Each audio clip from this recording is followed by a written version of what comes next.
Sir আপনি American নাগরিক বা দ্বৈত নাগরিক, এখন আপনি যখন আমেরিকান নাগরিক হিসেবে শপথ নিছেন তখন আপনি বলছেন মার্কিন যুক্তরাষ্ট্রের জন্যই আপনি এই সেই যেগুলি স্যার বলে আর কি যে এটা ভালো এটা খারাপ, তো এইটা কি স্যার আপনার মনের মধ্যে কোনো প্রভাব বিস্তার করে কিনা? আমাদের দর্শকদের মধ্যে অনেকে জানতে চান, আমাকে এমনিতে অনেকে প্রশ্ন করছেন যে আপনার স্যারকে জিজ্ঞেস করেন যে স্যার যে আমেরিকান নাগরিক উনি বাংলাদেশের সংবিধান এটা এরকম বানাবে, এটা কেমন কথা? প্রথম কথা হচ্ছে আমি সংবিধান বানাচ্ছি, এই যে আপনি শেষ করলেন যেখানে, আমি সংবিধান বানাচ্ছি একেবারেই বানাচ্ছি না, এমনকি ড্রাফটও করছি না, আমি একা করছি না, আমার কমিশন করছে না, আমাদের সঙ্গে যারা কথা বলেছে তারাও করছে না। এটা হচ্ছে এক নম্বর।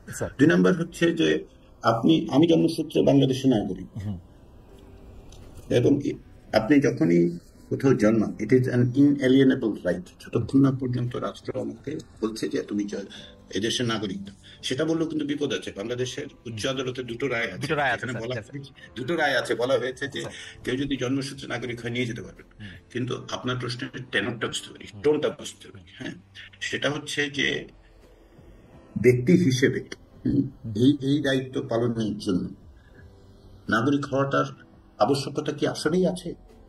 কিন্তু আমি কিন্তু বাংলাদেশের নাগরিক, আমি বাংলাদেশের দ্বৈত নাগরিকত্বই বলে, জন্মসূত্রে আমি বাংলাদেশের নাগরিক।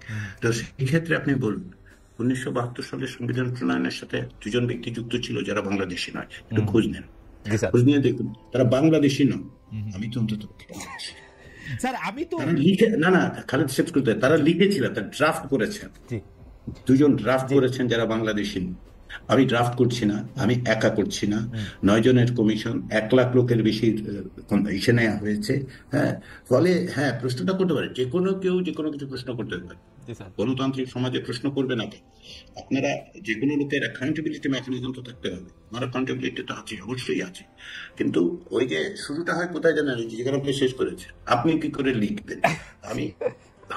আমি লিখছি না ভাই স্যার, এটা খুবই ইন্টারেস্টিং। আমি যেটা বলি স্যার, এটা খুবই ইন্টারেস্টিং যে আমি দেখি যে ফুটবল টিমের কোচ বা যেই দেশে ক্রিকেট খেলাটা হচ্ছে প্রধান, ক্রিকেট টিমের কোচ বিদেশি, সেটা নিয়েও অনেক সময় প্রশ্ন ওঠে যে হ্যাঁ পাকিস্তানের কোচ নিব নাকি ইন্ডিয়ার কোচ নিব, ইংলিশ কোচ নিব না মানে ওয়েস্ট ইন্ডিয়ান কোচ নিব, এবং জাতীয়তাবাদের প্রশ্ন ওঠে যে আমাদের সালাউদ্দিন সাহেব থাকতে অন্যরা কেন হবে।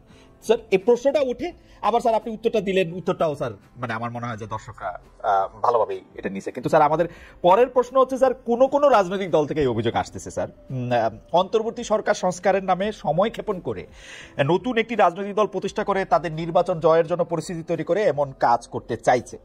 আমি স্যার সরাসরি বলি, বিএনপির একজন শীর্ষ নেতা তিনি আজ সরাসরি বলেছেন রাষ্ট্রীয় গোয়েন্দা সংস্থা একটি রাজনৈতিক দল গঠনের প্রচেষ্টা চালাচ্ছে।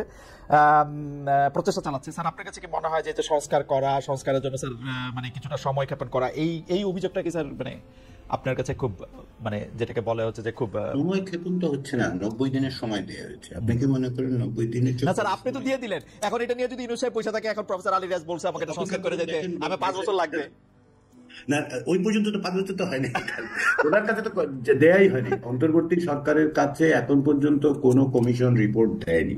এমন যদি হয়তো সব রিপোর্ট হাতে নিয়ে বসে আছে, তখন হয়তো এই ধরনের অভিযোগ করলে আমরা একটু ধরতাম, নিতাম, আমি অন্তত পক্ষে নিতাম, তাই না? আপনিও নিতেন নিয়ে একটা, কিন্তু 90 দিনও তো যায়নি যে দায়িত্ব দেওয়া হয়েছে, তাই না? এমন যদি হইতো যে এই সংস্কার কমিশন গুলো বছরের পর বছর ধরে এই কাজ চালিয়ে যাচ্ছে, তা কিন্তু কোনো কমিশন তা করেনি, প্রত্যেকেই চেষ্টা করছে। এই ক্ষেত্রে বরঞ্চ একটা কথা বলি, এই যে 90 দিনের দায়িত্ব দেয়া হয়েছে হ্যাঁ কমিশনের উপর, এটা আমার উপর তো না, আমাদের কমিশন কাণ্ডটা আমার মাঝে মধ্যে এইরকম মনে হয়। ম্যারাথন দৌড়াচ্ছে না, ম্যারাথন দৌড়ে লোকে কিন্তু স্প্রিন্টের মতো দৌড়ায় না, কারণ তো জানেন তো স্প্রিন্ট 100-200 মিটার আপনি খুব দ্রুত ছুটে যেতে পারেন, ম্যারাথনে আস্তে আস্তে দৌড়াতে হয়, তো ম্যারাথনের দূরত্বটা অনেক বেশি। এখন কেউ যদি ম্যারাথনের দূরত্বের একটা কাজ মানে দিয়ে বলে যে স্প্রিন্টের মতো তুমি 1 মিনিটে পার হবা, তো এরকম পরিস্থিতি তৈরি হয়েছে।